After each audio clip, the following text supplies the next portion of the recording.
तेव्हा मला विषयी विषय खूप आवडला. स्टारकास्ट आणि मला नेहमीच काहीतरी समाजातलं जे आपण आजूबाजूला बघत असतो किंवा आपण अनुभवत असतो किंवा आपण काही गोष्टीकडे दुर्लक्ष करतो अशा गोष्टींच्या भाषेवर असतं त्या गोष्ट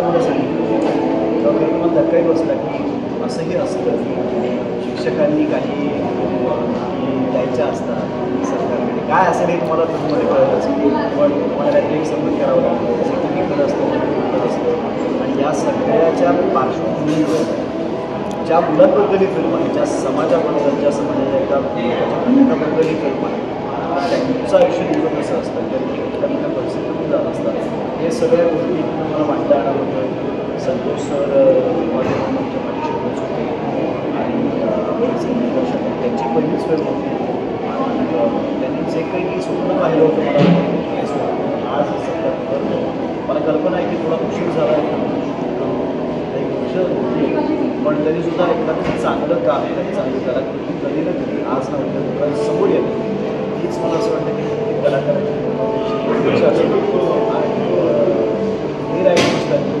आज ते रिलीज होती याचा फार आनंद आहे आणि मला इकडे मुंबईतल्या चांगल्या थिएटरला येऊन बघायला मिळत आहे की मला वाटतं काय सुख असेल कलाकारासाठी तर याचं आहे सगळीकडे शूज व्हावेत आणि शूजपेक्षा सुद्धा मला असं वाटतं ज्या ज्या सरकारी डिपार्टमेंट्सपर्यंत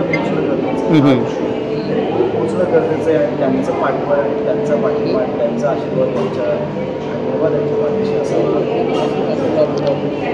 शशांक, तू नेहमीच ना तुझ्या सोशल मीडिया पोस्टमधून सिस्टमबद्दल जी काही तुझी नाराजी असते ती व्यक्त करत असतो आणि त्यातून कदाचित ते पॉझिटिव्हली घेऊन काहीतरी चेंजेस होत असतात. तर सेम वे म्हणजे जसं आपलं शिक्षण पद्धती आहे त्यावर यावर भाष्य केलेलं आहे किंवा गरिबांनी किंवा प्रत्येकाने का शिक्षण घेतलं पाहिजे यावर भाष्य केलेलं आहे. तर तुझा पर्टिक्युलर या पॉईंट ऑफ व्ह्यू म्हणजे शिक्षणाचा पॉईंट ऑफ व्ह्यू काय आहे? शिक्षणाशिवाय सगळंच असं वाटतं की शिक्षण आलं ना की मग बऱ्याच बाजूला सामना येतात बरेच पडदे आहेत समाजात ते सगळे हटतात आणि जे माणसानंच घालून घेतलेलं बंधन आहे माणसानंच निर्माण केलेल्या ज्या बाउंड्रीज आहेत त्या सगळ्या करून ज्या माणूस खूप समाजातले सगळ्या स्तरातलीच माणसं जेव्हा एकत्र येऊन एकजुटीने काम करतात हे सगळं शिक्षणामुळेच होऊ शकतं आणि तुमच्या त्या स्किल्समुळे होऊ शकतं. शिक्षण आणि तुमच्या स्किल्स याच्या व्यतिरिक्त मला वाटत नाही दुसरं परिमाण असायला मला काम करताना वावरताना तर ह्या माकळ्यांवरती जेव्हा आपण माणूस शिक्षणाकडे बघायला लागतो तेव्हा असं मला वाटतं डिस्पॅरिटी आहे जाईल आणि समानता येईल यायला हवी. खूप मोठा विषय आहे हा विषय गंभीर आहे मोठा आहे खूप दुर्दैवाने करप्ट झालेला विषय आहे पण यातलं करप्शन कधीतरी दूर घेऊन हे सगळं मिटावं आहे चांगला उज्ज्वल भारत आपल्याला आपल्या आयुष्यात बघता यावा संतोष सरांना स्वतः दोन छान बाळांचा बाबा एक बाबा म्हणून तुला काय वाटतं रिलेट करतो? खूप जास्त रिलेट करतो म्हणजे आता माझा मुलगा ऋग्वेद त्याची शाळा आता रागाची मुलगी आहे काही वर्षांनी शाळेत जायचं शाळेत शाळेतले शिक्षक शाळेत काय शिकवलं जातं कुठल्या ॲक्टिव्हिटीज जातात शाळेचं वातावरण काय शाळेच्या बाहेर पडल्यानंतरचं वातावरण काय आता याकडे जेव्हा मी आता चोखंदरपणे की म्हणून बघतो तेव्हा ती रिस्पॉन्सिबिलिटी आणखी वाढेल. या तुमच्या माध्यमातून तुम्ही त्या विद्यार्थ्यांची डील करता आता तुमच्या मुलांचं भविष्य याच्याशी डील करणार तेव्हा ते आणखी 100% तुम्हाला जास्त काळजीपूर्वक वागावं लागणार आहे. पण जेव्हा आपण असं म्हणतो की माझी मुलं असते आणि समाजाने वापरण्यासाठी सुद्धा आपली आहे आपल्या भारताचे नागरिक आहे की जेव्हा आपण आपल्या मनामध्ये व्यक्त करतो तेव्हा मला असं वाटतं की आपण प्रत्येक भारतीयाची गरज आहे. आजपर्यंत भारतीय नाही तर भारतीय आणि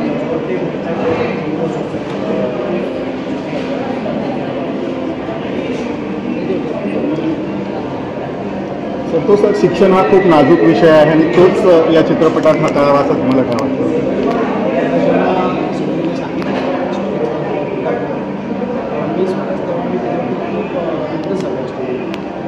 शाळा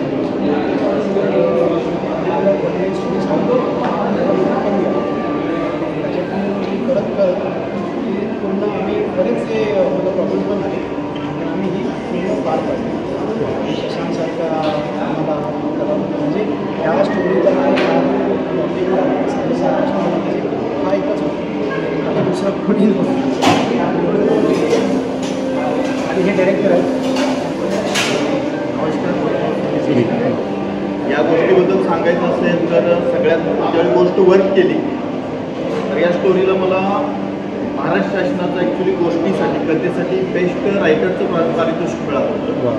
ती गोष्ट डेव्हलप करून मी सिनेमा करायचं ठरवलं. आदरणीय संतोषजी सरांच्या आईंना पहिली गोष्ट ऐकली आणि त्यांनी मला पहिलं सांगितलं तुम्ही याच्यावर पण पिक्चर करू. आणि गोष्ट डेव्हलप करत असताना पहिला चेहरा हिरो म्हणून समोर आला असेल तर आदरणीय शशांकजींचा होता. आणि असं असतं ना की एखादी कॅरेक्टर डेव्हलप करत असतो मला तो हिरो चालताना तो शशांकजी दिसत होते, तो हिरो लिहिताना तो चेहरा मला यांचा दिसत होता. तसेच आदरणीय शशांक शेंडे सर आहेत, देविका दप्तरजी मॅडम आहेत, आदरणीय सायली संजीव मॅडम आहेत, आदरणीय राजेश गुडगे सर आहेत. आणि हा सिनेमा होण्यामागे या सगळ्यांचा प्रचंड हात आहे. माझा एकट्याचा नाही आहे. आदरणीय संतोषजी सर नसते, आदरणीय भरत सावंत सर नसते, आदरणीय अनिकेत माळी सर नसते, आमचे प्रोड्युसर्स आणि आदरणीय संतोष सर आणि शशांक सरांनी मला इतकं कोऑपरेट केलं. ॲज अ डिरेक्ट माझा पहिला सिनेमा आहे. तर ह्या लोकांनी माझ्या विश्वास ठेवला त्याबद्दल खूप खूप धन्यवाद. आणि एक सुंदर गोष्ट तुमच्यासमोर घेऊन येण्याचा प्रयत्न करतो जेणेकरून RT ॲक्ट जो आहे, राईट टू एज्युकेशन ॲक्ट, तो खऱ्या अर्थानं या समाजाला समजला पाहिजे. या देशातला इतका मोठा ॲक्ट आहे तो तळागाळापर्यंत पोचलेला नाही. एक दुसरीचा पुढा दिलं म्हणजे सगळं संपत नाही त्या सिग्नलवरच्या मुलांना. तर आपली नैतिक जबाबदारी लोकांना माहिती नाही की RT ॲक्ट काय आहे. तर त्या शाळेच्या एरियातल्या शिक्षकांनी तो जर प्रयत्न केला नाही तर फौजदारी गुन्हा होऊ शकतो. इतका कठोर ॲक्ट असताना त्या ॲक्टवरती काहीतरी करावं असं आमच्या निर्मात्यांना देखील वाटतं आणि त्यांनी माझ्यावर विश्वास ठेवला. त्याबद्दल मी त्यांचा खूप खूप धन्यवाद व्यक्त करतो. आदरणीय शशांकजींचं मी खूप खूप धन्यवाद व्यक्त करतो. त्यांनी सपोर्ट केला आणि माझी सर्व टीम, त्या सर्व टीमचा सपोर्ट आम्हाला लाभला. तुम्हा सर्वांचा खूप धन्यवाद व्यक्त करतो की तुम्ही आम्हाला सपोर्ट करताय. आणि मराठी फिल्म आहे, आपल्या भाषेतली, आपल्या मातीतली फिल्म आहे, तर ही जगभर पोहोचवण्याचा मी निश्चित प्रयत्न करतोय. वेगवेगळ्या फेस्टिवल्समधून आम्ही हिला घेऊन जातो. खूप चांगला रिस्पॉन्स मिळतो. पुन्हा रसिक माईबापांना आणि आदरणीय सर्व पत्रकार बंधूंना विनंती आहे की मी एक पत्रकार या नात्याने तुम्हाला विनंती करतो की तुम्ही आपल्या या फिल्मला सपोर्ट करा. एका तुमच्या पत्रकार बंधूंची फिल्म आहे या नात्याने सपोर्ट करा. खूप खूप थँक्यू. Thank you sir. मला फक्त इतकं विचारायचं यस यस.